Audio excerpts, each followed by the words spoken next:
Baik Kak, kita mulai aja ya daripada kita nanti, eee, sempat kesorean, terlalu sore mundur juga waktunya, kita mulai aja dengan kegiatan di, eee, sore hari ini. Saya mulai dengan Assalamualaikum warahmatullahi wabarakatuh. Selamat sore Waalaikumsalam semuanya, warahmatullahi wabarakatuh.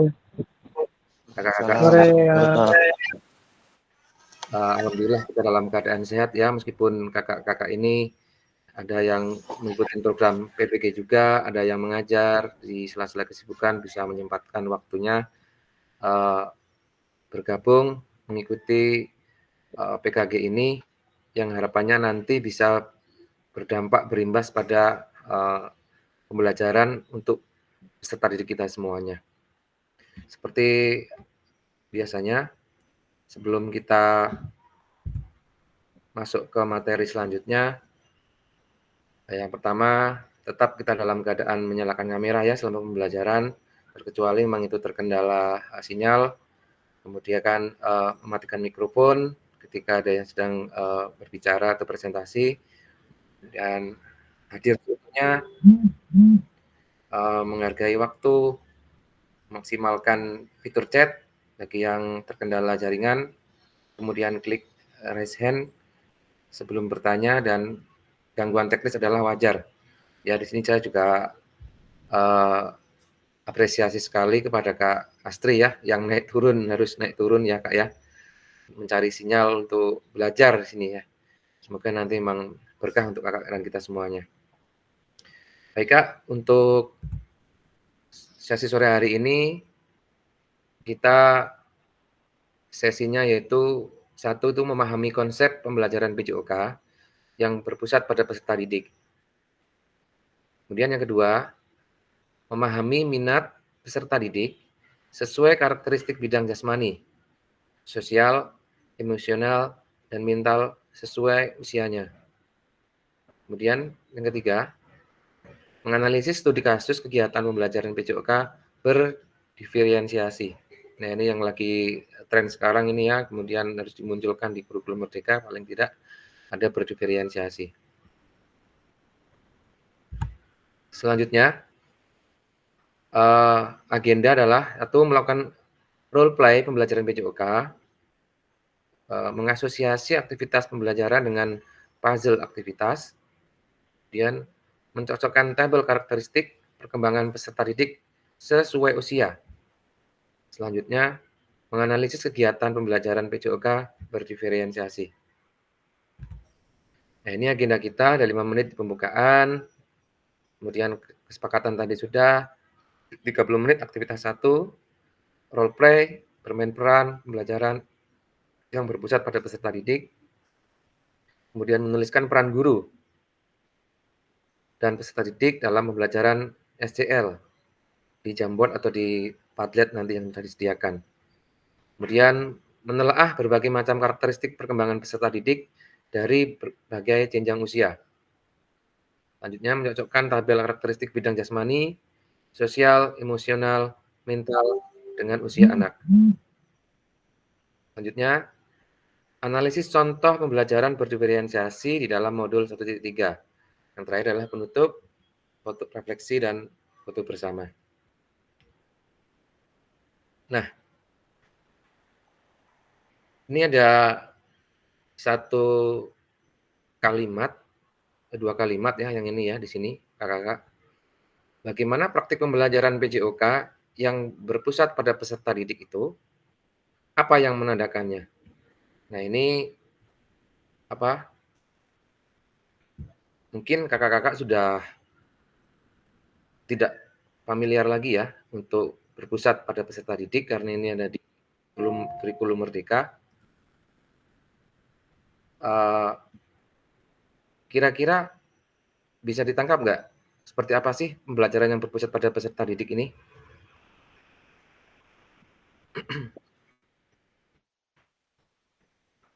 Ya, silakan Kak Hendri, ya. Kak Sandra, kira-kira pembelajaran PJOK yang berpusat pada peserta didik, kira-kira menurut Kak Sandra itu yang seperti apa ya? Bisa berbagi kepada kami? Kalau menurut saya peran siswa dalam pembelajaran itu berpartisipasi dengan aktif, Kak. Oke. Terus minat dan karakter siswa tuh dalam pembelajaran gurunya harus paham. Oke. Itu Minat, sih. kemudian gurunya harus paham materi ya, Nah, sebelum ditanyakan gitu iya. ya. Sama minat Oke, setiap peserta didik. oke minat peserta didik. Kalau Kak Dahri di SMA mungkin yang lain jenjang dengan Kak Sandra ini, pandangan Kak Dahri ini seperti apa? Praktek pembelajaran PJOK yang berpusat pada peserta didik itu kira-kira seperti apa Kak Dahri?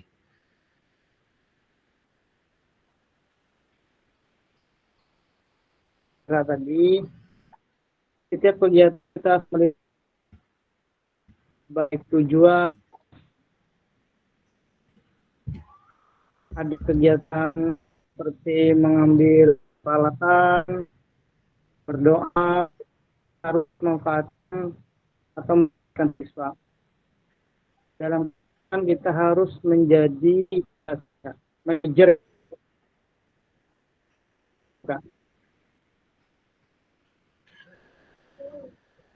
Baik, jadi Kak Dahri ini uh, memberikan kepercayaan ya kepada siswa untuk seperti piket gitu ya, dalam artian mengambilkan alat, segala manajemen kelasnya gitu ya. Secara garis besarnya gitu ya, yang saya tangkap tadi Kak ya. Kalau di tempat Kak Egi gimana Kak? Kalau misalkan Kakak mempunyai pandangan pembelajaran PJOK yang berpusat pada peserta didik itu seperti apa dan kemudian tandanya itu seperti apa sih gitu? Kalau Kak Egi gimana pandangannya nih? Baik, terima kasih Kak. Kalau menurut pandangan saya, bagaimana praktik pembelajaran PJOK yang berpusat pada peserta didik itu ya pada intinya peserta didiklah yang banyak berperan dalam pembelajaran tersebut. Guru olahraga terutamanya cuma memfasilitasi sekaligus membimbing. Seperti itu Kak. Baik. Sekali memfasilitasi, sekali membimbing ya. Jadi sekarang berubah peran jadi fasilitator gitu ya, fasilitasi gitu Kak ya. Ya. Oke. Oke, baik terima kasih Kak Egi. Kalau Kak Astri gimana Kak tandanya kalau pembelajaran iya silakan Kak Astri. Baik, silakan Kak Astri. Silakan Kak Astri. Saya bagaimana PJOK yang berpusat pada peserta didik itu yaitu Ya. Ya. Bisa Kak, bisa. Ya. jelas Kak? Ya, jelas, jelas. Menurut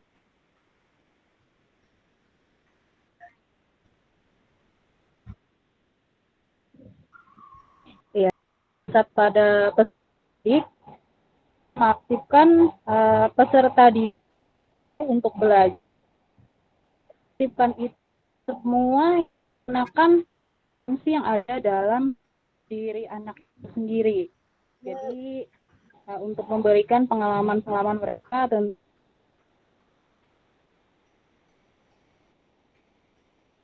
tentang pelajaran PJOK. Baik Kak, mungkin agak tersendat ya. Jadi sedikit ada yang saya tangkap tadi. Jadi banyak memberikan peran agar siswa itu aktif ya, secara nggak langsung tadi kepada peserta didiknya gitu Kak ya. Baik, banyak sekali Kak ya tanda-tandanya yang pembelajaran PJOK yang berpusat pada peserta didik. Sebenarnya Kakak-kakak pun sudah ada yang melakukan. Coba nanti yang seperti apa sih yang lagi kita bahas di saat ini yang kemudian menjadi topiknya berpusat pada peserta didik itu yang seperti apa nanti ya. Nanti kita akan ketemu di slide-slide selanjutnya.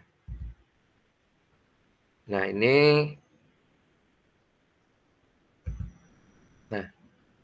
sebelum menjawab pertanyaan nanti ini tadi apakah saat ini kita lebih banyak suara fluid sebagai perintah gerak daripada suara guru saat pembelajaran, ataukah saat pembelajaran semua gerakan peserta didik harus sesuai perintah atau komando guru? Nah, ini semuanya kan yang tahu kan kakak-kakak semuanya ya. Apakah saat ini kita lebih banyak suara fluid sebagai perintah gerak daripada suara guru saat pembelajaran? Atau apakah saat ini pembelajaran semua gerakan peserta didik harus sesuai perintah atau komando guru? Ya, ini kan ada dua versi yang berbeda ya, dan maknanya pun berbeda. Jadi kalau yang satu ini kita hanya menggunakan fluid sebagai sinyal, jadi saat pembelajaran dia tahu apa yang harus dilakukan. Yang kedua, saat pembelajaran semua gerakan peserta didik harus sesuai perintah atau komando guru. Nah, di mana nih yang berpusat pada peserta didik ini? Ini kan yang satu perintah guru. Kalau guru nggak memberikan arahan, nggak memberikan petunjuk, nggak memberikan tugas, dia nggak akan bergerak. Yang satu dia hanya menggunakan tanda saat pembelajaran. Nah, ini dua implikasi yang sangat berbeda dan maknanya pun berbeda di sini. Nah, ini ada video yang dari pakar PJOK ya, kita simak bersama-sama ya.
Baik Kak, nah itu ada sedikit tadi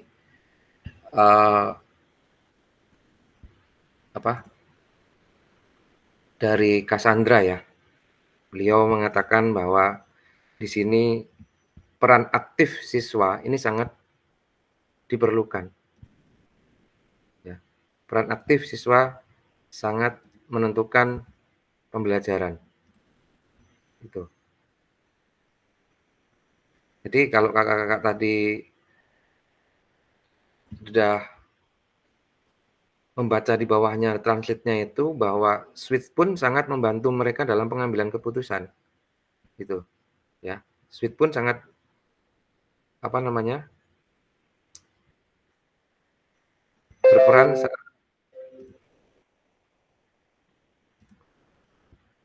bentar ada yang masuk ini lagi nih. Pengambilan keputusan tadi. Ya. Apalagi yang di SD ya, kayak Kak Sandra dan lain-lainnya ini memang butuh perhatian khusus ya. Kalau di SMP itu sudah beda pemikirannya itu. Anak SD itu kadang-kadang kalau tanpa diawasi dia akan mainnya semaunya sendiri. Ya itu.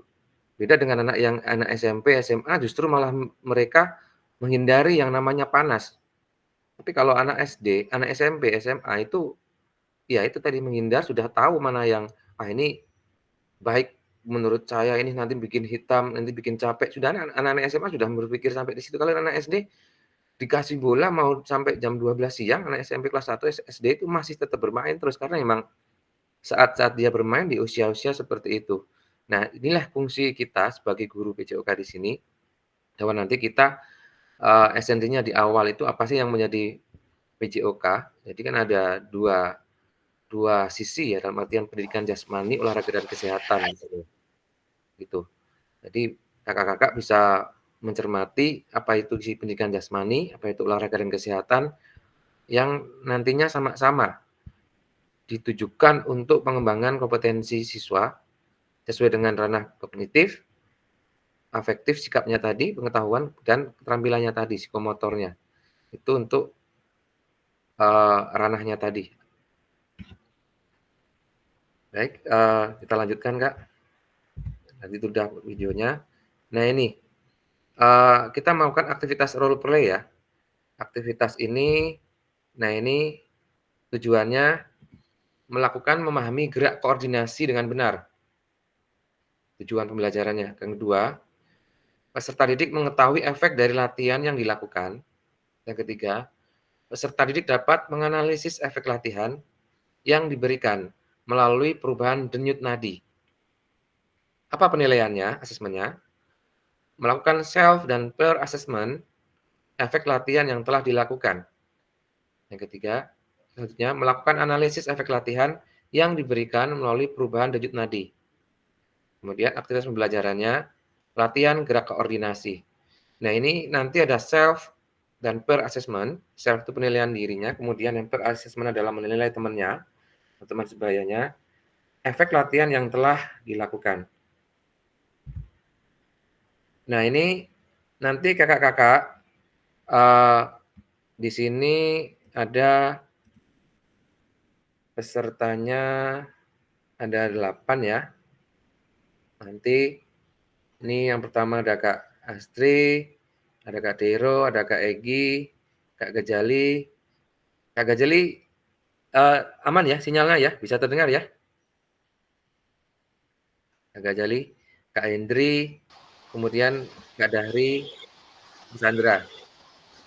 Oke. Hujan ya Kak ya? Gitu ya? Ya, hujan lebat di sini. Oh, hujan lebat. Oke. Nggak apa Kak, yang penting sudah partisipasi hadir. Jadi nanti gini kakak-kakak ya, nanti ini kakak-kakak ini kalau Kak Gajali kan dalam rumah aja ya, nanti yang mungkin kita bisa aktivitasnya di dalam ruangan saja. Nanti saling berpasangan aja, nanti ini ada 2 ya, Kak Astri dengan Kak Sandra ini nanti berpasangan di sini saling mengamati ya, nanti di dalam videonya nanti. Ya, di luar rumah ya, oh nggak apa-apa nanti ini gerakannya cuma simpel aja kok, gerakannya di tempat aja, nggak apa-apa. Nanti Kak Sandra dengan Kak Astri ini nanti saling berpasangan mengamati. Kemudian Kak, Dero dengan Kak Egi, Kak Dero dengan Kak Egi, kemudian Kak, Gajali dengan Kak Hendri. Kak Hendri sudah masuk ya? Kak Hendri? Oke, kalau enggak berarti oh ya masuk Kak Hendri ya. Sudah Kak, aman. Oke. Kak Gajali nanti dengan Kak Hendri, kemudian Kak Dahri nanti sendiri nggak apa-apa, jadi mereka melakukan gerakan sendiri. Nanti saya ulang tadi, Kak Astri dengan Kak Sandra ini berpasangan, kemudian Kak Dero dengan Kak Egi, kemudian Kak Gajali dengan Kak Hendri, kemudian Kak Dahri nanti sendiri aja nggak apa-apa, bisa aja kok. Nah, apa yang harus dilakukan? Ini Kak, jadi nanti tugas Kakak, nanti ada 5 gerakan, Kakak melakukan gerakan di tempat, tapi sebelum itu Kakak harus, sebelum melakukan gerakan harus menghitung denyut nadi dulu. Ya, menghitung denyut nadi dalam waktu 10 detik berapa, kemudian dikalikan 6. Ya, mungkin Kakak dalam kuliah ini sudah tahu ya untuk menghitung denyut nadi gitu ya. 1 menitnya berapa daripada kita menghitung 1 menit. Itu kan hitung 10 detik kemudian dikalikan 6. Ya. Ya, sudah Kak ya? Sekarang sudah ya? Kakak-kakak semuanya sudah. Mulai sekarang Kakak menghitung 10 detik nanti dikalikan 6. Ya, oke sudah ketemu semuanya denyut nadinya? Kak Hendri sudah bisa melihat ketemu denyut nadinya? Oke, nanti Kakak catat di catatan masing-masing, di buku masing-masing sementara ya. Kalau sudah ketemu dicatat dulu berapa denyut nadinya selama 1 menit sebelum aktivitas. Udah ya, saya kasih waktu 10 detik dari sekarang bisa dimulai, Kak. Temukan denyut nadinya, kemudian 10 detik sudah stop, kalikan 6. Berarti misalkan ada 10 detik udah 10 kalikan 6 berarti 60. Denyut nadinya selama 1 menit, gitu. Oke ya, Kak, ya. Saya kasih waktu 20 detik. 1, 2, 3 mulai, silakan, Kak.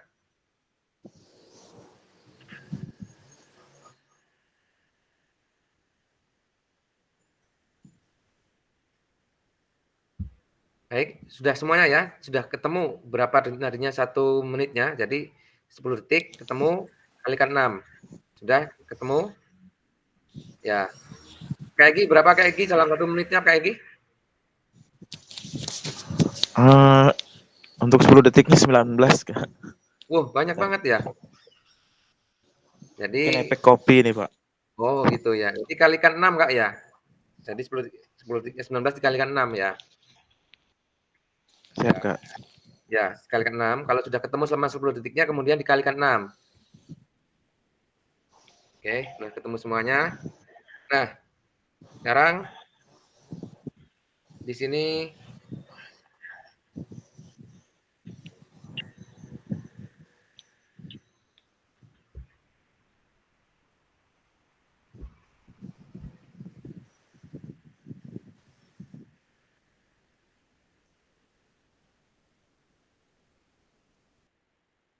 kalau sudah, ini Kak, nanti Kakak akan melihat seperti ini tabelnya.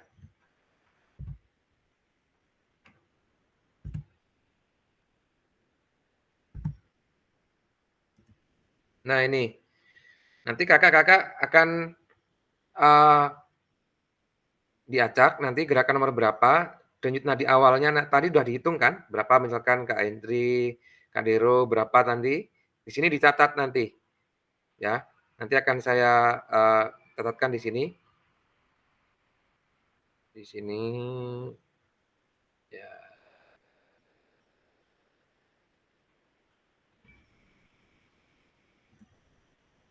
Ini sudah muncul ya, berapa denyut nadinya dari nadi awal, kemudian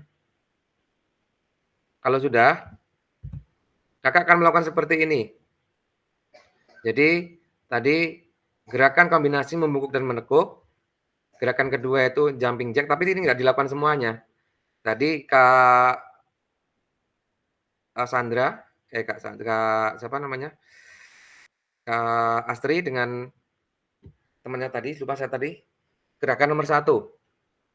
Kemudian Kak Derul, gerakan nomor 2.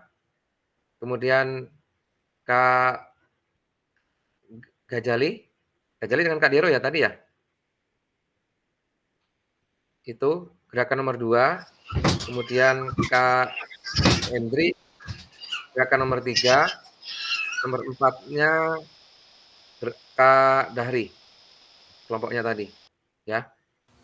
Saya Ini Kak. sama Kak Gajali tadi, Kak, kalau nggak salah. Oh iya, ini ya gerakan satunya ini ya, jumping jack. Ini ada modulnya sebentar ya.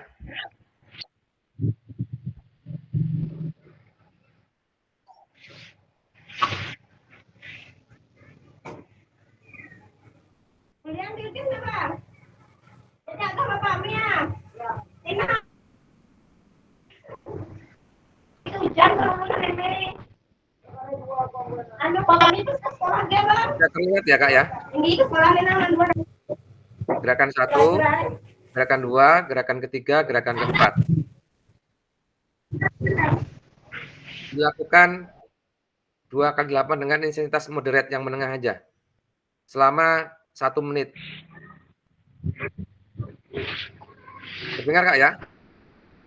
Jadi semuanya mengamati, misalkan yang berpasangan tadi, yang satu melakukan, yang satu mengamati, belum menghitung, yang melakukan berarti dia menghitung.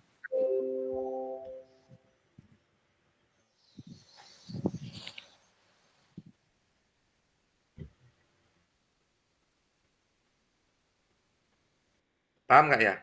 Di sini ya.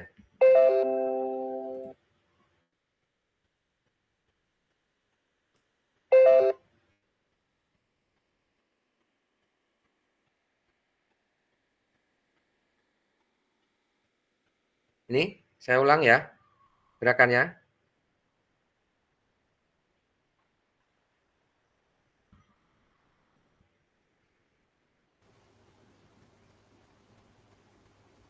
Di saya nggak muncul, Kak. Oh, di HP nggak muncul ya?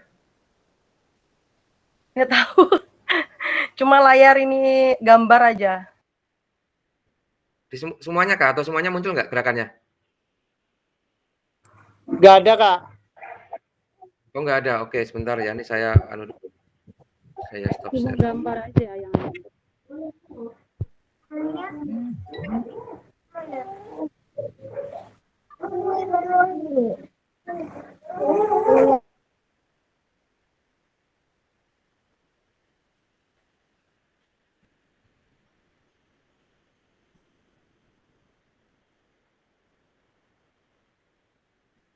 Muncul ya? Sudah ya?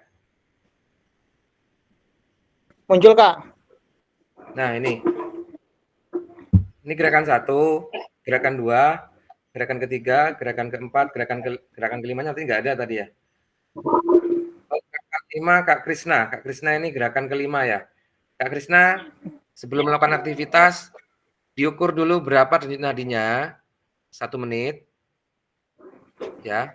Kemudian setelah itu, Kakak melakukan gerakan nomor 5, 1 menit, baru diukur lagi berapa kenaikannya.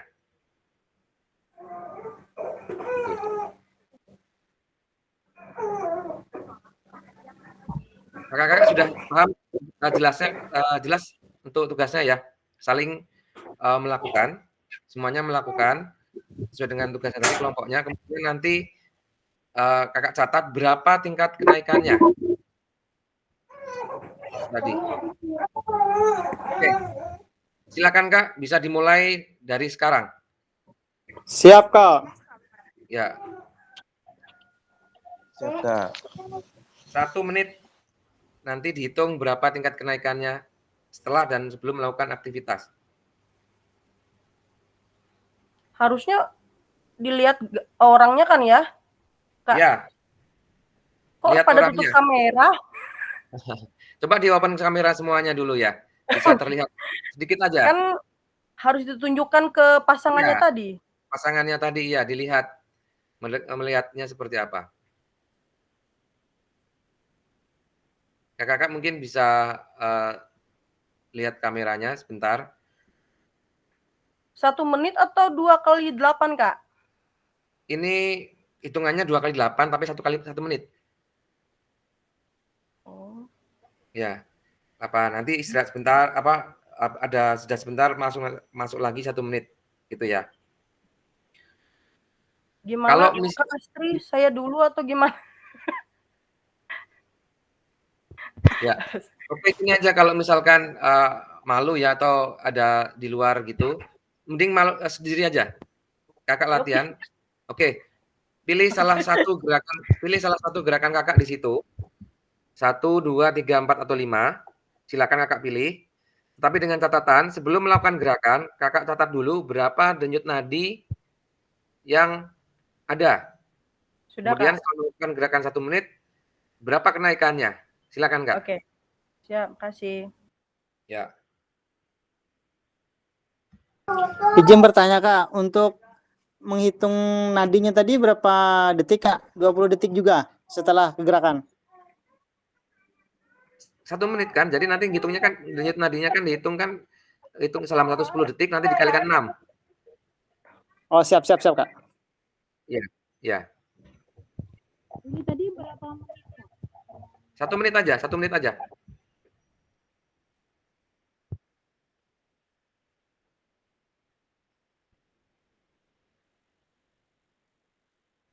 Nanti kalau sudah 1 menit, dari denyut nadi awal ke denyut nadi akhir setelah melakukan latihan dihitung.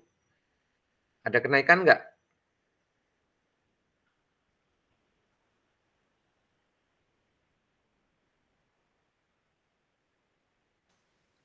Kak, untuk jumping jack-nya full 1 menit kah?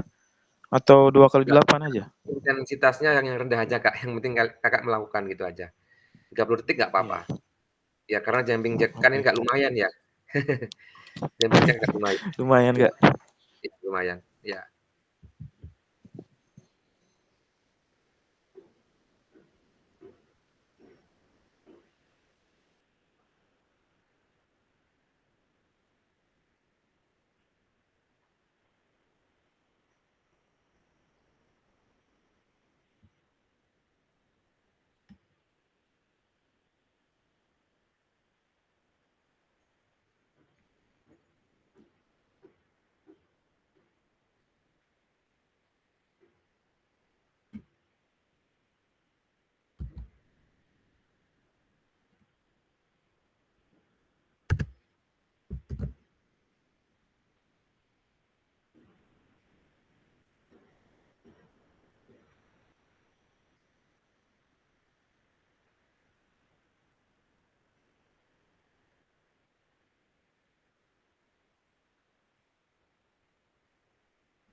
Baik, Kak, sudah semuanya ya melakukan ya?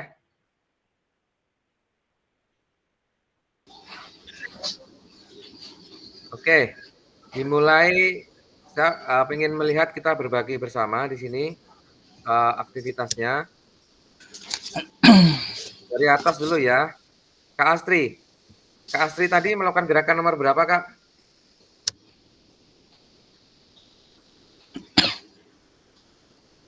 Kak Astri, bisa mendengar? Iya, Kak. Ya. Tadi melakukan gerakan nomor berapa, Kak? Yang apa tadi? Nomor 1.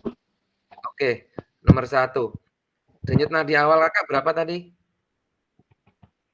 Tadi 102. Berat 102 per menit ya, setelah melakukan aktivitas? Jadi 100 berapa tadi lah? 115 rasanya. 115. Oh, oke, berarti ada peningkatan ya, karena 1 tuh kayaknya tadi nggak begitu berat ya, ada peningkatan meskipun, sedikit tapi ada peningkatan ya, Kak, ya. Baik, untuk Kak Dero? Kak Dero bisa mendengar?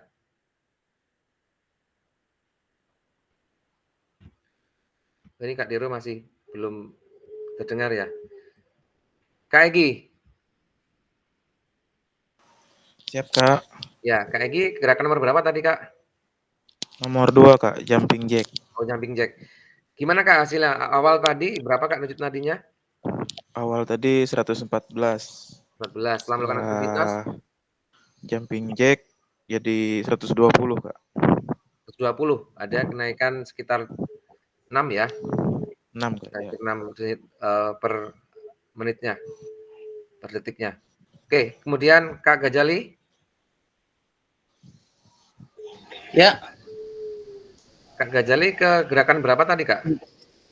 nomor 3, Nomor gerakan 3. ketiga.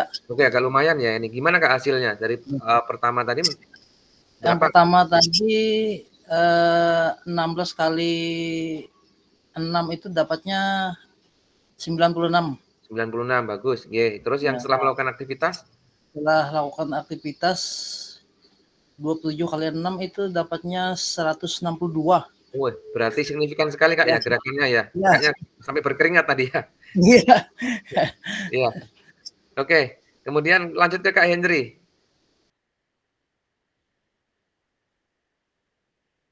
Kak Hendri? Ya. Ya, Kak. Tadi Hendri gerakan sebelum berapa tadi? gimana, Kak? Gerakan nomor berapa tadi yang dilakukan? Oh, Nomor 3. Nomor 3. Oh, jumping jack lumayan nih. Denyut nadi awalnya berapa kan? Lari di tempat kalau nggak salah tadi, Kak. Oh, lari di tempat. Oh ya, lari di tempat ya. Oke. Jadi yang di awal tadi sekitar 78, kan dapat 13 kali tadi kalau dihitung selama 10 detik, kemudian dikalikan 6 jadinya 78 kalau nggak salah. Kemudian setelah melakukan aktivitas naik jadi 17. 17 Itu ya. kalau di total dikalikan 6 dapatnya 108. 108. Oke. Berarti memang ada kenaikan nggak ya? Jelas itu ya. Oke. Kak Krisna bisa terdengar? Oh, Ya, Kak Krisna tadi melakukan gerakan nomor berapa, Kak? Atau apa aktivitas apa yang dilakukan tadi? yang nomor 5 itu. Nomor 5. Oke. Kak Krisna denyut nadi awalnya berapa tadi? 16. 16. Ya, Kemudian setelah melakukan aktivitas naik jadi berapa, Kak, per menitnya? 6. Kali 6. Berarti berapa itu? 10 detiknya berapa setelah kenaikan, setelah aktivitas? 10 detiknya? 20? Sebetulnya. Ya, Ya, 20 ya. 20 kali 6 ya, 120-an ya? Ya, Baik. Kemudian Kak Dari?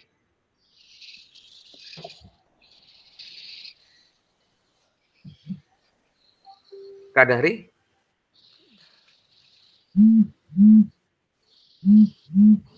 Oh, ini kayaknya enggak sinyal nih kayaknya. Kak Sandra? Kak Sandra? Iya, Kak. Tadi gerakan nomor berapa, terus tadi awalnya berapa, sama setelah latihannya berapa, Kak? Gitu, Kak. Gerakan nomor 1. Denyut nadi awal 102. Denyut Ya. nadi akhir 138. Oh, iya. Berarti agak lumayan ya untuk kenaikannya ya. Iya, Kak. Baik. Oke, Kak. Di situ kita bisa analisis tadi sebenarnya kan di sini kendalanya kita sebenarnya secara di lapangan nanti Kakak langsung per asesmennya itu sama self asesmennya. Kenapa, Kak? Ini berkaitan dengan pembelajaran yang berpihak pada murid. Inilah pembelajaran yang salah satu ciri yang sebenarnya seperti ini. Jadi kita seperti di awal tadi, apakah komando, apakah kita hanya menggunakan ini sinyal gitu. Dan nanti anak yang melakukan. Seperti yang dibilang tadi oleh Kak siapa tadi di awal, Kak Hendri atau Kak siapa tadi ya? Kak Gejal yang mengatakan bahwa berpihak pada murid itu seperti apa. Oh, Kak Egi tadi bahwa aktivitas diberikan kepada siswa. Ya ini. Jadi kasih tugas dengan contoh-contoh rubrik seperti ini. Jadi kita tidak jarang melakukan komando yang begitu dominan. Ya, setelah ini kan kita bisa menyimpulkan tadi, melihat memberikan masukan gimana gerakan yang dilakukan temannya tadi sudah betul atau belum, umpan balik mengenai gerakan yang dilakukan oleh pasangannya. Pak, tadi gerakannya hanya seperti ini, Pak. Gimana nadinya bisa maksimal dalam latihan untuk mencapai kebugaran jasmaninya? Ya, anak-anak bisa menilai dari situnya. Ya, jadi gerakan nomor 3 misalkan, gerakan nomor 4 seperti ini, gerakannya tadi nggak serius, Kak. Ada peningkatannya nggak kalau dilakukan secara serius? Nah, ini jadi mereka sendiri yang bisa mengambil kesimpulan, mereka mengukur sendiri dengan literasinya, 12 nih dikalikan 6 berapa? Ada numerasinya ada. Setelah itu ada kenaikan lagi dia. Jadi 15 dikalikan 6, ada 90 di situ, berarti ada kenaikan itu, berarti ada literasi dan numerasinya dia paham di situ. Jadi ada aspek yang muncul di sini. Jadi yang berpihak pada murid dan mengembangkan literasi dan numerasinya muncul di sini. Ini. Jadi salah satu cirinya contoh kecilnya seperti ini, Kak. Tadi Kakak sebenarnya sudah melakukan tadi itu sebenarnya. Seharusnya kan saling mengamati. Gerakannya betul atau tidak. Seperti apa kok hanya kenaikannya hanya sedikit sekali. Kalau dilakukan secara maksimal benar-benar 1 menit dengan gerakan yang sesuai dengan petunjuk berapa hasilnya. Itu akan terlihat hasilnya tadi. Nah, ada esensi-esensi yang muncul. Pertama litnum, yang kedua adalah kritis mereka muncul. Kan sekarang ada 4C ya, critical thinking harus muncul di sini. Oh, Kak tadi seperti ini gerakannya dia hanya melakukan 30 detik aja dia bisa. Oh, ini bagus, ini ada di 1 menit dia bisa. Seperti itu, Kak. Ya, ini contoh-contoh simpel yang mencerminkan pembelajaran yang berpihak pada murid. Jadi banyak kegiatan atau aktivitas yang dilakukan oleh siswa itu. Baik, selanjutnya terima kasih sekali tadi untuk telah mencoba semuanya kakak-kakak meskipun sangat sedikit waktunya ya, tapi paling enggak dari gambaran ini, oh seperti ini loh gambaran yang nantinya PJOK ini yang berpusat pada peserta didik itu tidak 100% komando atau arahan dari guru PJOK-nya.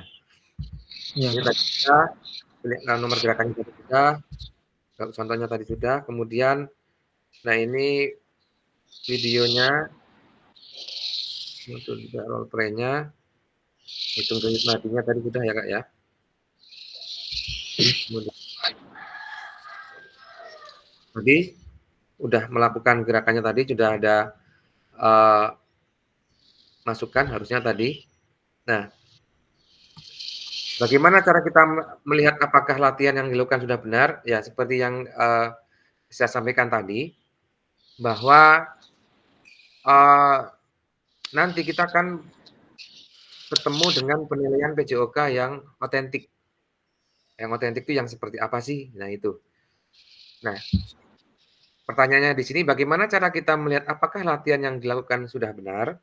Nah, ini tadi Kak Gajali tadi signifikan banget naiknya sampai keringat. Nah, kelihatan sekali maksimal. Ada yang naikannya cuma presentasenya sedikit sekali.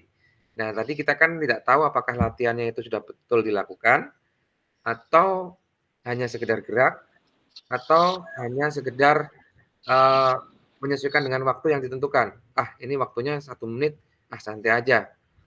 Ya. Padahal tadi di tujuan pembelajaran di atas bahwa untuk melihat bagaimana tingkat capaiannya tadi kebugaran jasmani, keterampilannya tadi. Itu. Baik Kak, ini untuk evaluasinya tadi. Selanjutnya, nah, adakah efek yang Bapak Ibu rasakan dari latihan yang telah dilakukan? Kira-kira ada nggak efeknya yang setelah tadi Kak Gajali melakukan sampai di situ, efeknya apa Kak? Yang Kak Gajali rasakan Kak? Efeknya suhu tubuh naik, denyut nadi bertambah cepat. Cepat, oke. Keringatnya Oke, ya. Ya. Jelas sekali Kak ya. Suhu Ya. tubuh yang jelas itu aklimatisasi karena kakak itu di dalam ruangan ya, itu pasti pengaruh juga. Suhu tubuh naik. Yang kedua adalah gerakan, dari suhu tubuh naik dihasilkan dari gerakan yang kakak lakukan. Kemudian dampaknya apa efeknya? Keluar keringat. Nah ini yang nanti misalkan kita masuk ke dalam materinya, itu otomatis ini yang akan menjadi salah satu, bukan menjadi indikator utama, yang menjadi salah satu indikator penilaiannya. Ini kakak-kakak kan sudah pengalaman di lapangan ya. Oh ini anak sudah capek atau belum? Iya anak ini pura-pura capek. Oh ini anak benar-benar capek, benar-benar kan sudah ketahuan Kak ya. Jadi nanti waktu melakukan penilaian dalam waktu yang artian otentik, kita bisa melihat langsung secara observasi, melihat dalam bentuk fisiknya anak-anak, itu akan terlihat. Pak, saya melakukan misalkan, Pak, melakukan Pak sudah 1 menit, tapi kok benar kamu melakukan 1 menit? Kok efeknya tidak muncul yang seperti Kak Gajali tadi utarakan? Tidak ada keringat, denyut nadinya dia tidak meningkat. Itu kan berarti anak tersebut melakukannya tidak sungguh-sungguh.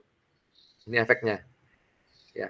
Jadi semua aktivitas fisik yang tubuh yang dilakukan dalam intensitas yang minimal moderate itu pasti akan menimbulkan efek, entah itu di denyut nadinya, entah itu dari suhu tubuhnya, entah itu dari secara psikisnya dia mudah merasa siap atau merasa belum, atau ada yang dirasakan tadi.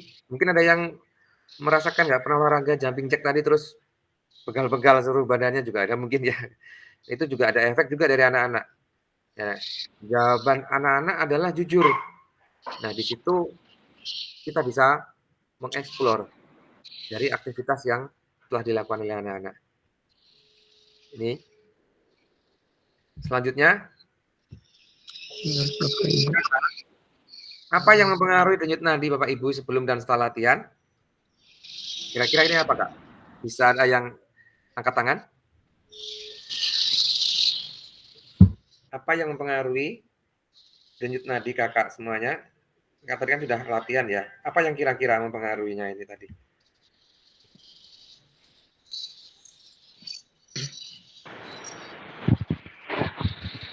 Karena adanya kegiatan nggak, ada aktivitas. Ya. Gimana, Kak? Karena ada kegiatan aktivitas, Kak. Oke, karena ada kegiatan aktivitas. Oke, bagus, Kak Dari. Ya. Ada yang mungkin, ya Kak Feni nggak apa-apa. Ada yang punya pendapat lain? Sebelum dan sesudah latihan. Mempengaruhi denyut nadi Bapak Ibu sebelum dan sesudah latihan. Kalau Kak Dari tadi, satu, karena ada aktivitas. Ya.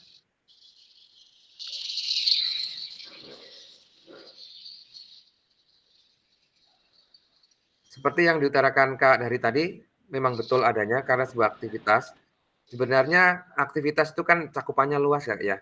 Kalau di dalam pembelajaran gerak dasar itu kan ada gerak fundamental itu ada psikomotor dan lokomotor, non lokomotor dan manipulatif ya. Di situ ya ada ya. Itu. Iya, Kak. Nah, itu kalau misalkan perbedaannya dengan itu kan tadi hanya di tempat.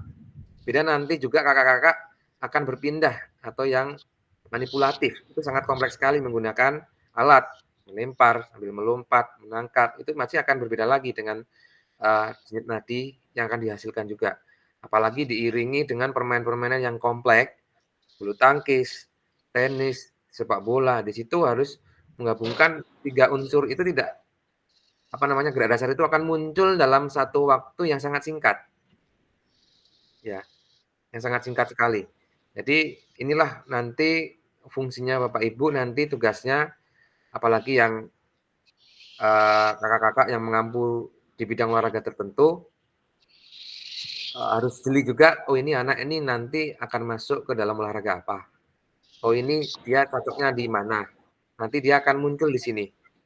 Kakak-kakak akan dengan di sininya. Ya. Ya.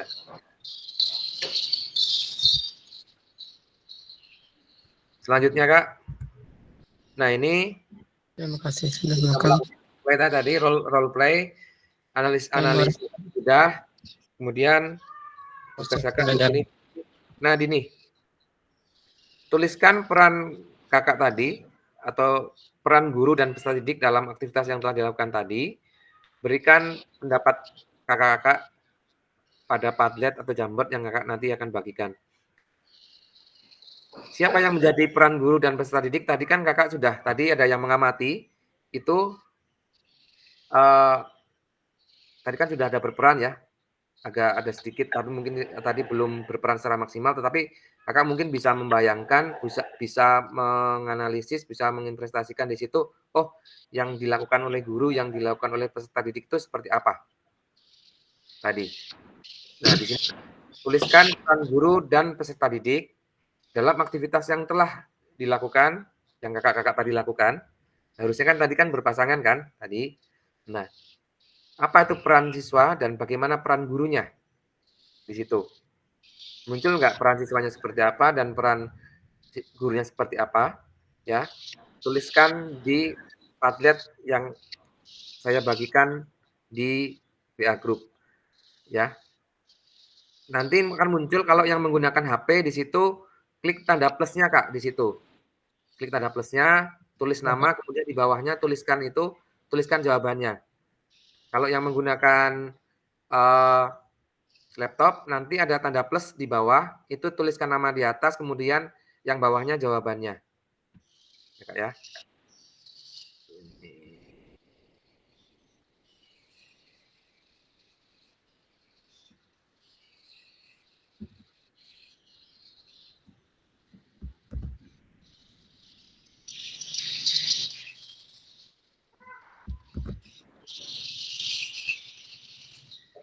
Itu Kak di WA sudah saya kasih linknya. Silakan Kakak, di situ juga sudah ada contoh soalnya sudah muncul. Tuliskan peran guru dan peserta didik dalam aktivitas yang telah dilakukan dan berikan pendapat Bapak Ibu tadi. Apa yang dilakukan guru dan apa yang dilakukan siswa. Ya.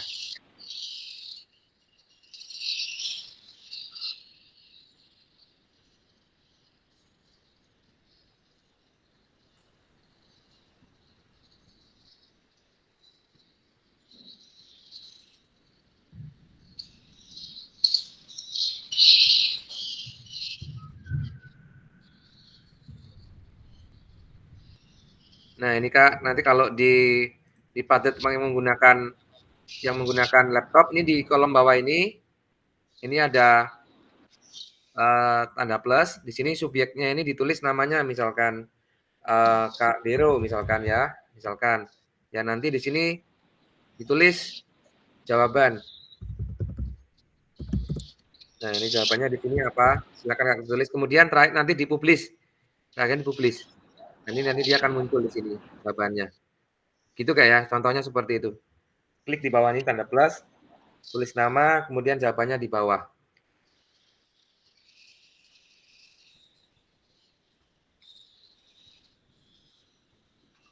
Bisa kebuka Kak ya? Bisa. Bisa, ya.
Baik Kak, sudah bisa ada yang dipublish?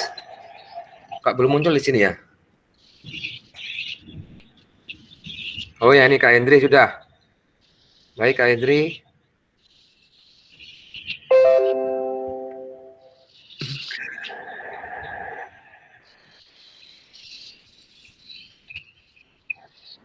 Peran siswa melakukan gerakan dengan jujur dan bersemangat dalam mengikuti pembelajaran serta mengikuti semua instruksi yang diberikan oleh guru. Melakukan bimbingan kepada peserta didik dengan baik dan benar. Gerakan yang dilakukan apakah perlu ada yang evaluasi atau perlu penguatan dalam gerakan tersebut. Baik, Kak Dari, Kak Hendri.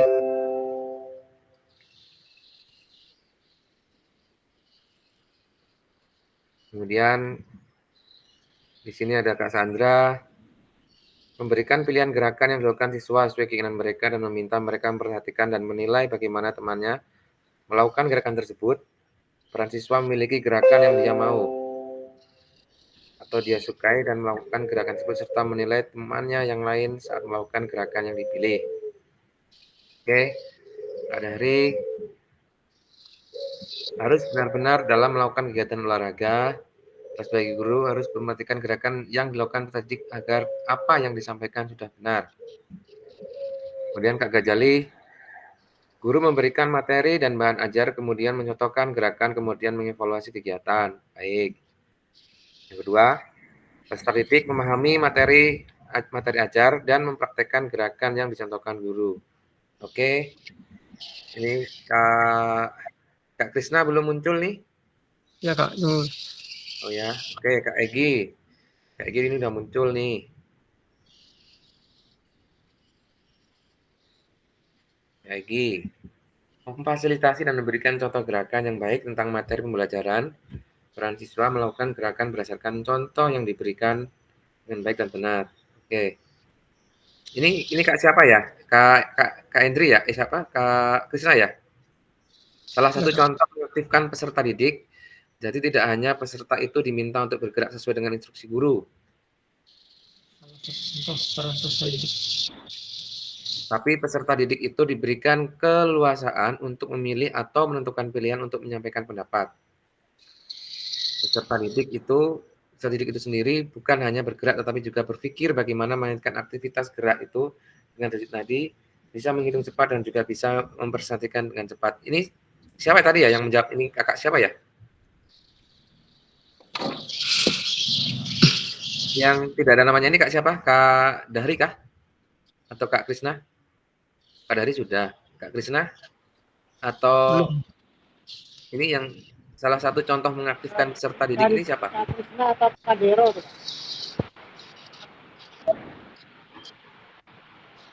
Oh, Kak Asita, bagus ya. Baik. Bisa edit ya.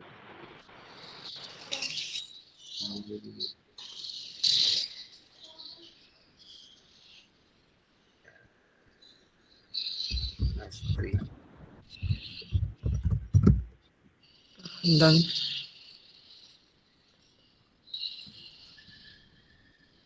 Oke.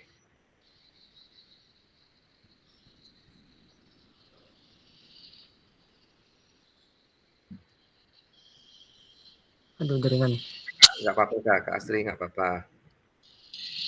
dalam aktif. Masih ada berapa yang belum nih Kak Krisna?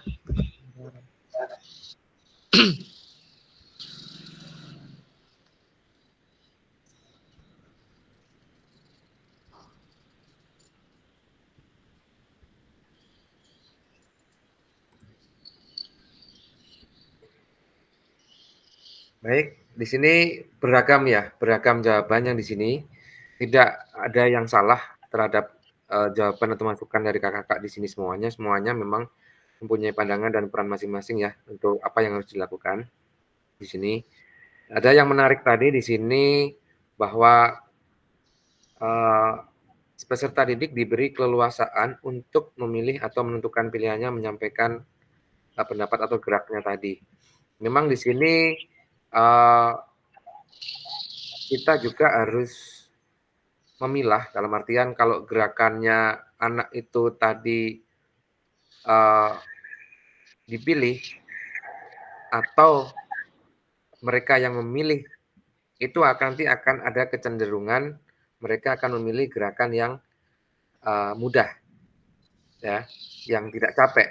Nah, alangkah baiknya nanti bisa menggunakan sirkuit training. Jadi dari pos 1 ke pos 2, pos 2 ke pos 3, tetapi waktunya jangan terlalu lama, mungkin 20 detik aja di pos 1, atau 30 detik di pos 1, pindah ke pos 2. Pos 2-nya ganti lagi, pindah ke pos 3-nya lagi, pindah sampai memutar semuanya mendapatkan giliran. Itu tadi ya, itu adalah strategi juga nanti buat kakak-kakak biar semuanya adil. Nah, baru dihitung denyut nadinya kenaikannya berapa. Itu. Jadi bisa menggunakan teknik-teknik seperti itu atau misalkan menggunakan undian itu bisa. Tapi kalau misalkan semuanya untuk pemerataan semuanya, mungkin bisa juga kita menggunakan sirkuit training. Jadi dibikin 5 pos tadi. Ada 5 gerakan tadi ya, mulai dari pos 1, pos 2, pos 3, pos 5. Baik, ini baik sekali atas partisipasinya dan jawabannya Kak Astri, Kak Sandra, Kak Kahdari, Kak Gajali, Kak Hendri, Kak Egi semuanya. Ini nanti kita lanjutkan ya untuk selanjutnya.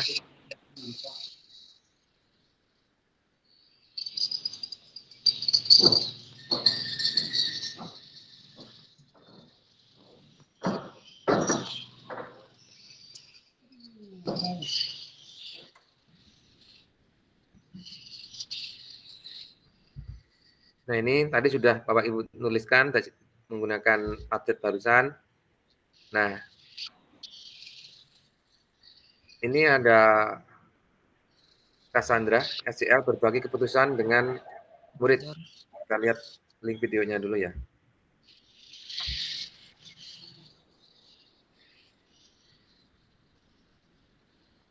Baik.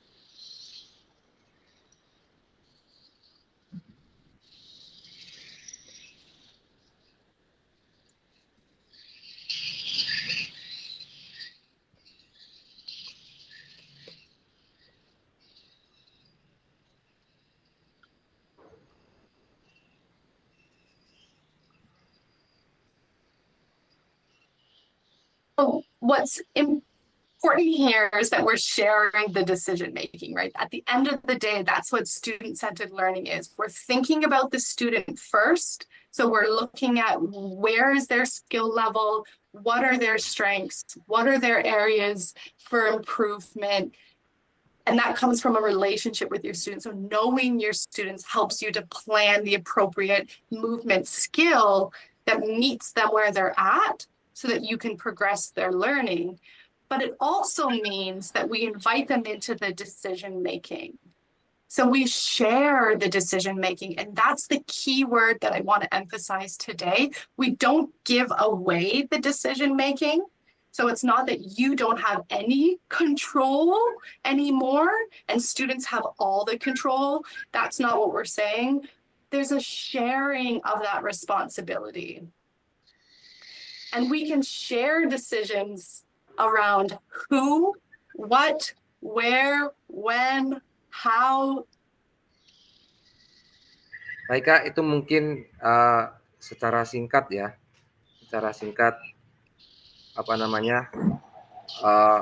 cuplikan video mungkin nanti akan bisa saya bagikan di situ. Yang jelas dari paparan Cassandra tadi, kita bisa melihat potensi awal peserta didik sebelum kita mulai masuk ke dalam pembelajaran di situ. Ya, jadi anak juga berusaha dalam pembelajaran itu kalau bisa mereka ada suatu keputusan yang diambil. Jadi PJOK munculnya itu dia berpikir dalam gerak itu dari belajar gerak yang membelajarkannya dari situasi geraknya. Jadi dalam artian bergerak tidak hanya bergerak tapi dia belajar dalam situasi geraknya. Apa alasan dia bergerak? Ke samping itu untuk apa? Dia berpikir di situ, oh saya ini ke samping untuk menghindari musuh. Seperti contoh misalkan pemain tradisional ada yang tahu permainan gubak sodor ya. Di situ saya akan lari kemana? Itu kan sebenarnya dia tidak hanya bergerak, tetapi dia akan berpikir kemana saya akan memulai. Jadi belajar dalam situasi gerak sehingga geraknya membelajarkannya. Ini agak dalam memang untuk penelaah katanya. Belajar dalam situasi gerak sehingga geraknya membelajarkannya. Oh, jadi saya ini belajar dari situasi gerak saya. Gimana cara saya menghindari musuh? Ya. Apalagi dalam suatu konteks suatu permainan yang jelas sekali. Misalkan dalam permainan bergu bola voli, apalagi sepak bola yang tanpa dipisahkan oleh net, saya akan lari kemana untuk mendapatkan bola? Dalam voli, saya harus kemana untuk mendapatkan bola servis dari teman, dari lawan, maaf. Jadi, dia bergerak untuk membelajarkan geraknya, dan geraknya membelajarkan dia, anak itu sendiri. Jadi ada makna yang tersimpan dari dia belajar geraknya. Ini yang student centered learning tadi yang diharapkan oleh Cassandra tadi, dia dari tidak hanya bergerak tetapi selain bergerak tubuhnya, fisiknya, tetapi otaknya dia, kognitifnya dia bergerak juga. Makanya tujuan akhirnya di situ juga tadi mencapai kognitif, afektif, dan psikomotornya dan sosialnya. Ini. Jadi munculnya ke situ. Makanya anak-anak yang SD itu banyak situasi bermain. Kenapa kok bermain? Karena bermain itu mendapatkan kesenangan. Dengan mendapatkan kesenangan, dengan mendapatkan kebahagiaan, dia akan tersimpan di deep memorinya. Dia akan untuk belajar dan digunakan nanti di masyarakat. Kadang ada anak loh yang habis main dari sekolah, dia ngajak teman-temannya main lagi di rumah dengan pembelajaran tadi di sekolah. Kadang ada yang seperti itu. Tadi saya diajarin ibu guru, tadi diajarin oleh pak guru, belajarin di sekolah, yuk kita main lagi. Padahal itu beda sekolah. Sering seperti itu. Maka jadi kakak-kakak sudah berhasil bahwa geraknya membelajarkannya. Ini yang intinya dari Cassandra tadi, ada keputusan yang diambil. Itu kak ya, esensinya seperti itu tadi. Baik. Ya ini sambil kejar waktu soalnya di sini mau hujan deras, takutnya rekamannya nanti keputus ini, saya nggak bisa laporan ini. Ya, jadi selanjutnya kak, ini ada, nah ini kita masuk ke SCL. Mungkin kalau yang ikut PPG atau yang pernah menjadi guru penggerak atau membaca dalam kuliah atau yang di materi-materi sebelumnya, apa sih transformasi pendidikan sekarang yang berubah? Memang dari dulu memang sudah dianjurkan seperti ini, cuma kan kita situasi di lapangan mungkin agak goyah ya. Makanya kita tebalkan lagi di sini apa yang menjadi pokok utama peran guru dan peran peserta didik dalam pembelajaran SCL. SCL itu Student Centered Learning, berarti pembelajaran yang berpusat pada peserta didik. Peran gurunya tadi, kakak-kakak tadi sudah menjelaskan ya, menuliskan di Padlet tadi, bertindak sebagai fasilitator dalam proses pembelajaran. Tadi sudah dikaitkan dengan Kak Egi tadi sudah menjelaskan seperti itu ya. Aktif, apa peran peserta didiknya? Aktif dalam proses pembelajaran. Tadi ada Kak Dari juga kayaknya menulis seperti itu tadi ya. Ada Kak Gajali juga menulis seperti itu tadi ya. Dengan memberikan gagasan, saran, dan kritik. Kemudian peran gurunya mengkaji kompetensi mata pelajaran yang harus dikuasai murid pada akhir pembelajaran. Muncul semuanya tadi sudah kakak tuliskan juga. Kemudian peran peserta didiknya berpartisipasi dalam merumuskan, mengembangkan, dan memproses materi pembelajaran, termasuk menerima pembelajaran tadi. Peran gurunya merancang strategi dan lingkungan pembelajaran yang dapat menyediakan beragam pengalaman belajar. Peran pesertanya mengkaji kompetensi dan strategi pembelajaran yang ditawarkan oleh guru. Nah ini kata kunci adalah ditawarkan oleh guru. Dengan catatan kompetensinya sudah tahu kita. Oke. Selanjutnya, peran gurunya membantu murid mengakses informasi, menata, dan memprosesnya untuk dimanfaatkan dalam memecahkan masalah hidup sehari-hari. Nah ini salah satu fungsi pokok utamanya pembelajaran yaitu agar dia bisa memecahkan masalah dalam kehidupan sehari-hari melalui gerak atau belajarnya dalam BJOK. Kemudian membuat rencana pembelajaran untuk mata pembelajaran yang diikutinya. Selanjutnya peran gurunya mengidentifikasi dan menentukan pola penilaian hasil belajar murid yang relevan dengan kompetensi yang akan diukur. Peran peserta didiknya belajar secara aktif, berkelompok atau individu dengan cara mendengar, membaca, menulis, diskusi, problem solving, serta terlibat dalam kegiatan HOT ya, berpikir tingkat tinggi, analisis, sintetis, dan terakhir adalah evaluasi. Ini di sini kakak, ini emang ini agak berat ya, tugas akhirnya di sini, peran siswanya juga. Ini kalau yang SMA kayaknya sudah bisa tahap mencipta juga di sini, ya.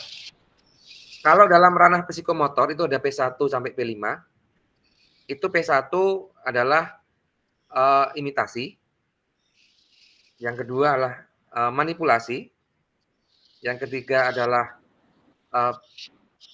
presisi, kemudian ada artikulasi, kemudian yang terakhir adalah naturalisasi.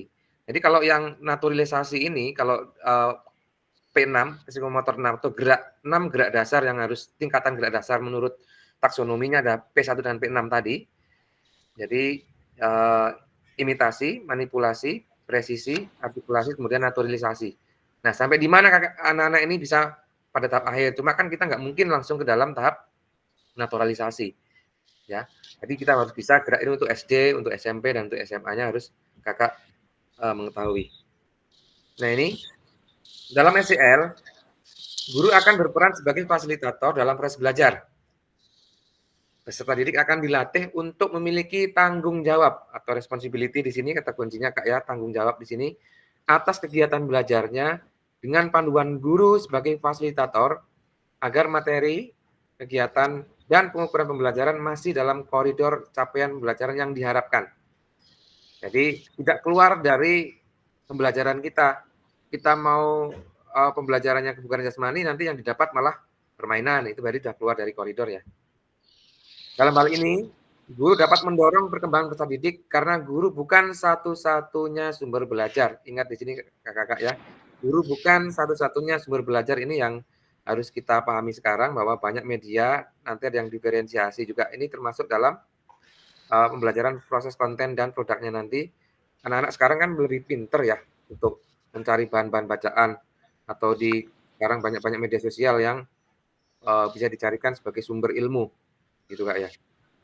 Ini selanjutnya jenis-jenis pembelajaran student centered learning, apa yang pernah Bapak Ibu praktikkan dalam pembelajaran? Nah, ini ada kurang lebih 9 atau 8 di sini ya. Nah, 9. Berpilih cara belajar yang lebih baik, mengajarkan belajar Ya. peserta didik. Ada yang nilai-nilai positif pada kakak peserta didik. Asing di sini?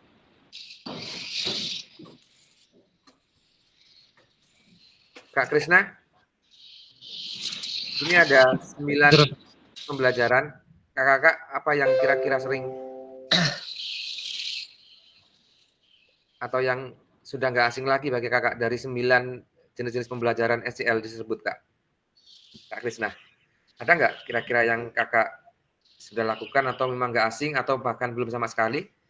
Ada nggak di sini? Ada Pak. Ada 9 ini. Ada small group discussion, ada role play and simulation, discovery learning, self-directed learning, cooperative learning, contextual learning, project learning, kolaboratif, project. Kakak kita sudah melakukan yang apa ini? Jenis pembelajaran SCL, small group. Ya. Oke. Kak Indri bisa membantu menjawab. Kak Indri yang mana ini? Yang nggak asing misalnya ini. Baik Kak, kalau dari saya mungkin yang sudah pernah dijalankan ya Kak ya. Iya. Mungkin dari yang pertama kayaknya itu yang paling mudah kayaknya sering kita lakukan di dalam kegiatan pembelajaran sehari-hari. Kegiatan diskusi kecil seperti itu, gimana caranya memecahkan sebuah permasalahan misalkan. Nah, kemudian yang berikutnya mungkin adalah yang keenam Kak, contextual learning. Contextual learning, oke. Belajar langsung dengan keadaan atau konteks nyatanya secara langsung. Ya, konteks langsung yang nyata lah ya. Betul. Nah, mungkin itu saja Kak dari dua. Good, terima kasih Kak Indri. Ada yang lain kakak-kakak?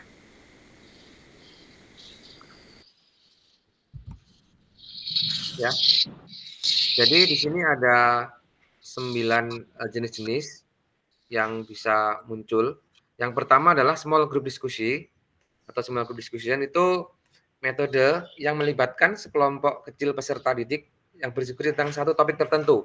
Jadi ada topik atau ada isu yang nggak terlalu berat, dia akan mendiskusikannya di situ dengan kelompok kecil. Tujuannya apa? Yaitu untuk meningkatkan pemahaman bersama, melatih kemampuan komunikasinya, berpikir kritis, kemudian pertukaran ide-ide dan pendapat dalam kelompok. Kemudian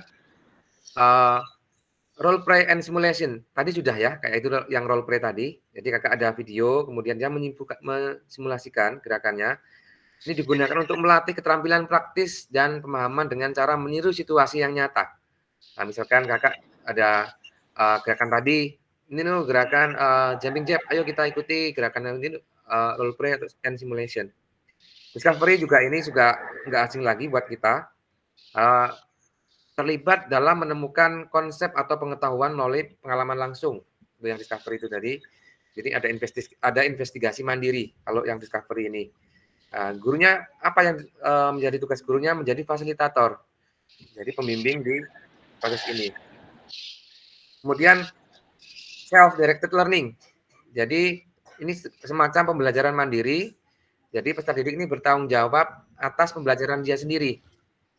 Jadi mereka mengidentifikasi apa sih menjadi kebutuhan belajarnya, menentukan tujuan, serta memilih strategi dan sumber belajar yang sesuai. Nah, ini lebih cenderung agak ada kemerdekaan belajarnya ya, karena dia berikan memilih, misalkan saya ini mau permainan olahraga bola kecil Pak, apa? Bulu tangkis. Tapi dia harus bertanggung jawab dengan prosesnya. Dia membuat tujuannya, Pak, saya mau belajar servis bawah Pak. Oke, atau dia mau belajar pukulan drive atau pukulan netting. Mereka harus menulis dulu. Mereka punya tanggung jawab dan mengidentifikasi apa yang harus dilakukan. Ini juga sangat cocok buat untuk anak-anak yang sudah tingkat tinggi atau SMP atau SMA sudah cukup ini untuk self-directed learning. Kemudian ada cooperative learning. Ini mengerjamakan kooperatif atau kerjasama di antara peserta didik dalam kelompok kecil. Nah, ini membantu memastikan bahwa anggota setiap tim ini memahami kooperatif. Yuk kita saling bantu di sini. Saling bantu ya, dalam satu kelompoknya dia saling membantu. Kemudian kontekstual tadi yang seperti yang disampaikan oleh Kak Hendri, ini pada intinya adalah menekankan pada hubungan antara materi yang dipelajari dengan konteks kehidupan nyata. Jadi kehidupan nyata apa? Jadi langsung ya, kehidupannya nyata apa?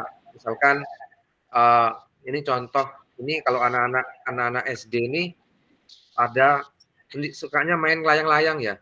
Kami main layang-layang, kemudian dia mengejar layangan yang putus. Contextual learning-nya apa? Apa yang akan dilakukan? Dia kan berarti pelajaran yang kita akan lakukan adalah berlari. Kemudian melompat ketika dia misalkan ada parit, kemudian dia harus berlari, ada saingannya atau dengan kompetitornya, ada temannya, gimana akan dia mempercepat gerakannya. Ini kan kehidupan nyata, dia langsung di situ. Tujuannya apa? Ini dapat mengaitkan pengetahuan yang diperoleh dengan situasi masalah yang relevan dalam kehidupan sehari-hari. Ya, contoh menangkap.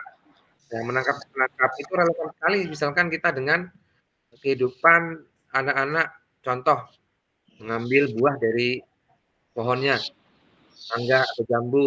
Ini kan relevan sekali. Dia menangkap menggunakan dua tangan. Nah, ini ya contextual learning. Kemudian problem based learning ini peserta didik ini memecahkan masalah nyata yang menantang. Jadi ada masalah yang muncul di sini. Kenapa sih kok ini tungkainya panjang, kemudian hasil lompatannya anak-anak ini kok jauh? Apa hubungannya tungkai panjang dengan hasil lompatannya? Dia akan meneliti di sisi problem based learning-nya, memecahkan masalahnya. Kemudian ada collaborative learning. Ini kolaboratif dan kooperatif ini hampir sama. Kolaboratif ini menekankan kerjasama di antara peserta didik untuk mencapai pemahaman dan tugas bersama, kolaboratif. Ini perbedaannya dengan kooperatif tadi apa? Perbedaannya yaitu tingkat kebebasan dan inisiatif setiap anggota kelompok. Ini inisiatif, saya mau yang pakai yang ini, saya akan pakai metode ini, saya pakai yang ini dengan tujuan yang sama. Kemudian project ini yang sering dilakukan ya, project dilakukan yang di mana peserta didik ini belajar mengerjakan proyek nyata yang kompleks. Ciri-cirinya proyek adalah diberikan jangka waktu. Jadi tidak hari ini selesai. Kemudian proyeknya tersebut berfokus pada penyelesaian masalah atau menciptakan produk yang nyata dan bermakna. Ini tadi. Jadi kalau proyek ini dalam PJOK ini apa? Ini banyak sekali. Sekarang tidak harus dalam bentuk gerak ya. Misalkan dalam bentuk video pun bisa. Ini loh cara melakukan pemanasan yang sesuai, yang menuju ke arah pembelajaran inti. Itu boleh. Yaitu nanti dia melakukan proyek menemukan di internet gitu. Baik Kak, dari sini ada yang ditanyakan mengenai 9 topik ini tadi? Nah Kakak, 9 jenis SCL tadi, ada yang mau ditanya? Saya Kak bertanya. Oke Kak Dari, silakan. Ini Kak, saya tadi tertarik dengan jenis pembelajaran yang nomor 4, Self-directed ya? direct learning. Ya, self-directed learning Nah, ya? itu Kak, kalau di kita masukkan di RPP atau di modul, itu beradanya di mana Kak? Apakah di inti, apakah di apa? Di apa? Di awal Kak? Awal, oke. Oke, jadi untuk model pembelajaran ini, kan tadi kan ini nanti akan ketemu kita pada jenis pembelajaran, model, metode, dan pendekatan. Nanti ada di situ. Nah, kalau yang ini nanti dimasukkan pelaksanaannya di dalam inti. Di dalam inti. Ini sudah masuk ke dalam inti pembelajaran, Kak ya. Siap Kak. Ya, jadi sudah masuk ke dalam inti. Jadi misalkan ini kakak ini SMA kan sudah banyak bisa mengiring. Minggu depan kasih tugas kalian mau belajar apa di sini. Di RPP-nya nanti ditulis menggunakan metode pembelajaran adalah self-directed learning. Siswa menemukan dan bertanggung jawab sendiri atas pembelajaran yang akan ditemukannya, yang akan dipelajarinya. Gitu. Oke, gitu Kak ya. Siap Kak, siap. Oke, kita lanjut Kak ya. Selanjutnya yaitu karakteristik perkembangan peserta didik. Nah ini tujuan memahami karakteristiknya. Emosional, mental. Untuk Kang Dari bisa di mute sebentar untuk mikrofonnya. Oh ya, ya. Baik, terima kasih Kak. Di sini ada karakteristiknya. Tujuannya pemahamannya tadi seperti di awal kita bilang bahwa fokus utama PJOK yaitu bisa mengembangkan kemampuan keterampilan jasmani, sosial, emosional, dan mentalnya. Nah ini sekarang ini menjadi satu bagian yang holistik. Jasmani itu dalam bentuk fisiknya, kemudian sosial dia dalam kerjasamanya dengan temannya, dengan masyarakat, emosionalnya kita bisa melakukan emosional pribadi, kemudian mentality atau mentalitas saat menghadapi masalah, saat menghadapi dia situasi yang dalam keadaan-keadaan tertentu. Apa sasarannya, karakteristiknya di situ? Jadi dimulai dari PAUD di sini ada SD, kemudian menengah untuk SMP, kemudian sekolah atas. Jadi sama ini untuk karakteristiknya ini apa namanya tujuannya dari tempat ini. Selanjutnya ada yang bisa apa namanya menjawab di sini? Silakan bisa kakak contohkan misalkan karakteristiknya misalnya berjalan, berlari, merangkak, memanjat, melompat, itu aktivitasnya apa? Misalkan jasmani, usianya keberapa? Jadi ada saling menjodohkan di sini. Ya.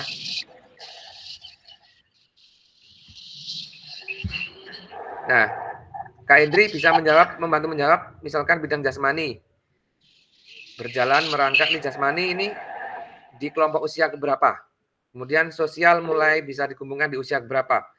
Emosional di usia berapa, kemudian mental nanti di usia berapa.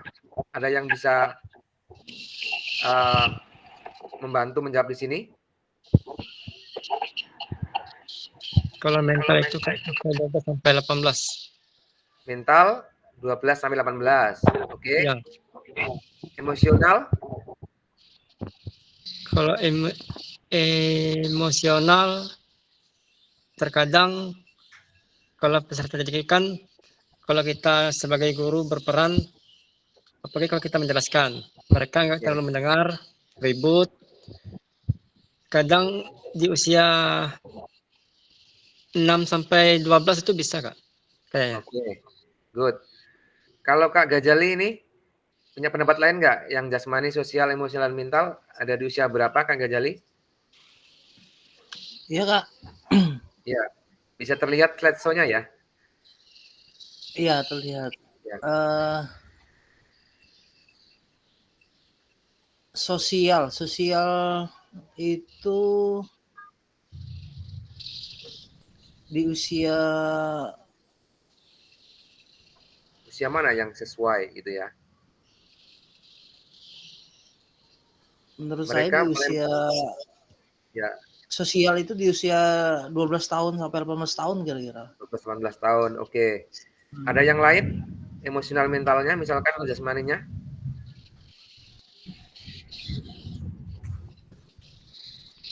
Oke. Kita buka bareng-bareng ya di sini ya. Kita belajar bareng-bareng di sini ya. Karakteristik aktivitasnya sudah muncul di sini ya. Karakteristik bidang dan usia yang sesuai. Ya ini. Berjalan, berlari, merangkak, melompat ini adalah aktivitas jasmani.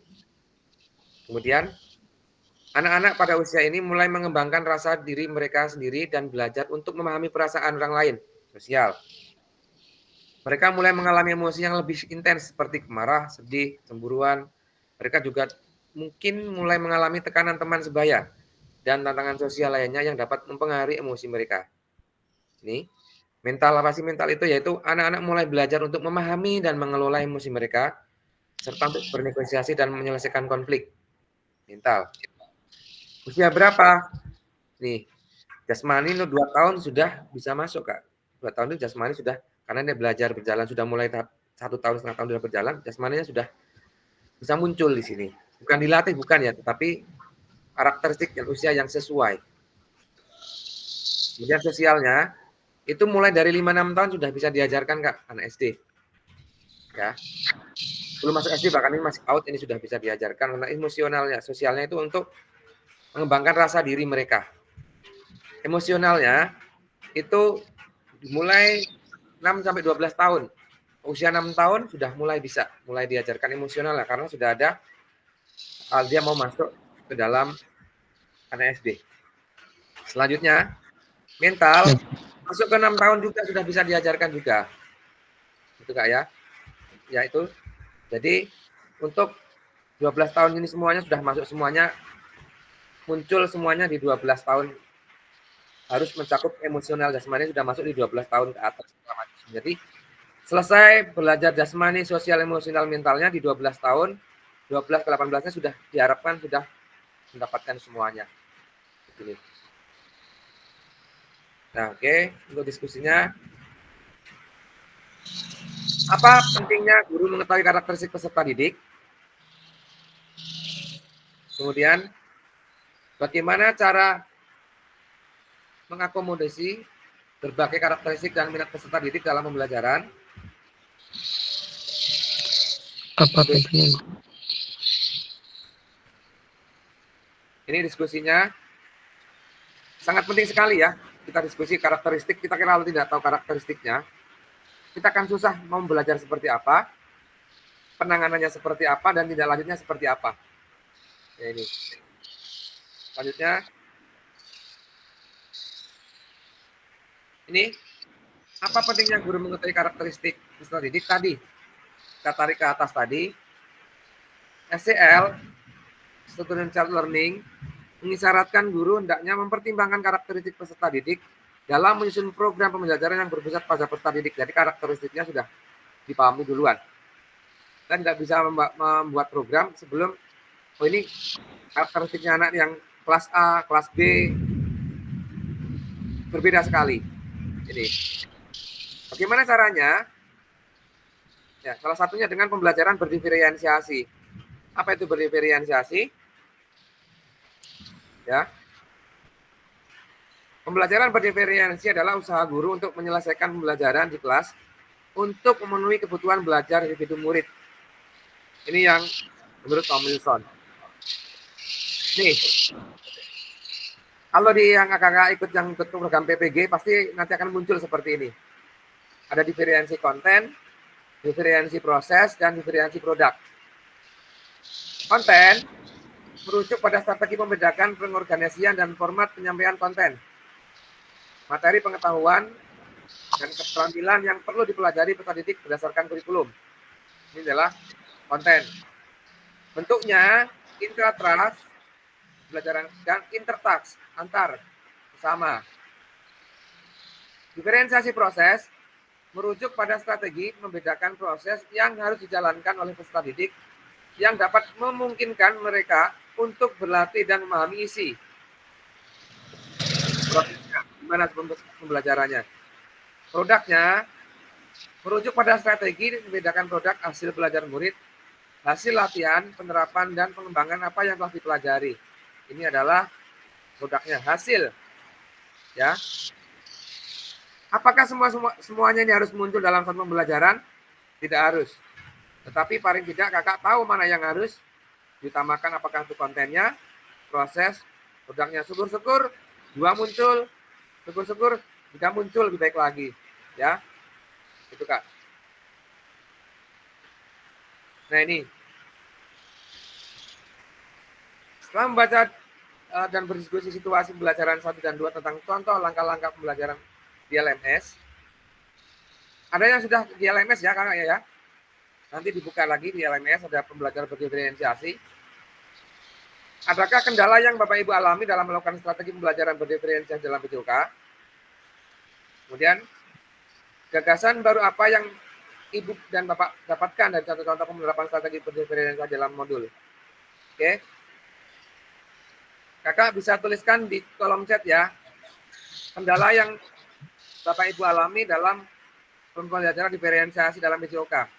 Ya, mungkin singkat aja, kakak bisa tuliskan di kolom chat ya, karena ini suaranya nggak begitu dengar karena hujan. Ya, hujan Kak. Ya, juga kolom chat aja. disertakan dengan petir.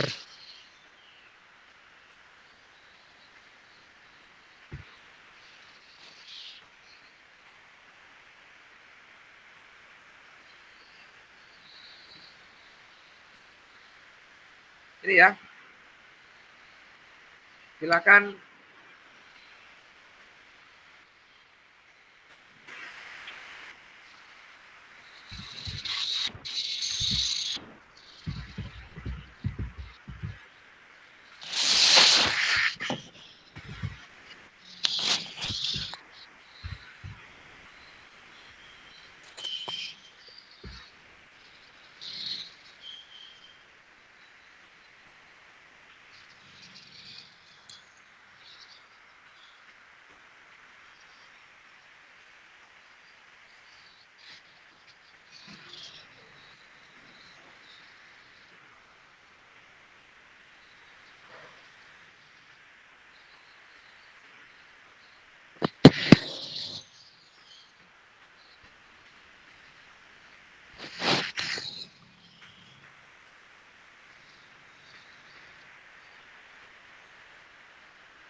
Oke, ketinggalan orang sedang.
Baik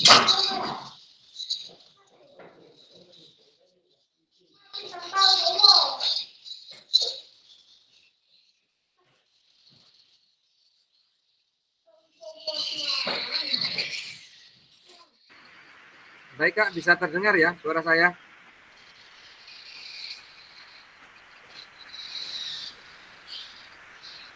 Ya. Bisa terdengar suara saya Kak?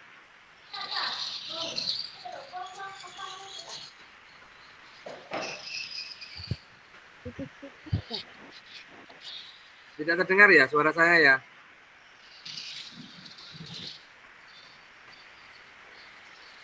Oke, kecil sekali ya.